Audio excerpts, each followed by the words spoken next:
bu doon xaalaa xiila yi rek du ma topp Baay Ñas parce que ba may nekk ci xaalaa xiila dama weddi woon Baay bañ ko xéeféer loo ko murtat loo ko xay woone ma yekk ko xay wu ne wax naa ko Baay Ñas xéeféer la murtat la fa bëgg ak càng xaalaa xiila yaa ma ko tegoon loxo pax mi nga yor sa loxo jaan na la coppe danga ko fa yoraat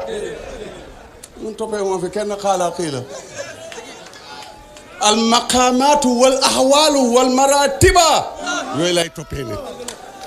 yooyu nag dama ko gëstu ko ba gis ko ci imaam mu doy ma sëkk xooxul ma de bindul ma leetar yónnee wut ci man ndaw man maa ko gis mu doy ma imaam dafa amee yëg ak yàlla gi xam nga yëg ak yàlla gi moo tax boo déggee nit ne ah man de su ma yëgoon lii du ma dem place sangam waxul su ma xamoon lii yëg dafa am fort yàlla nag yëgam googu nga xam ne moom la tas imaam lahu fiha martabatun xaaliya boo demee néegam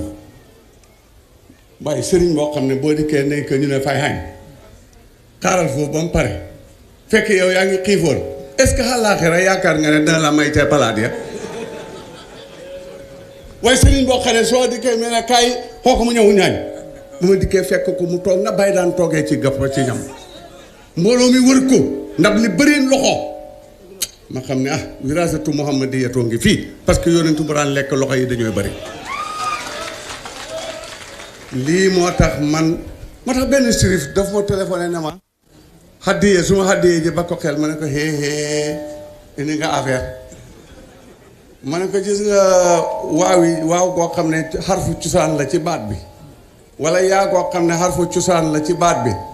su waawee mbooloo dikkee te ñoom ñaar mënuñ fay ne moom moo dee dagaase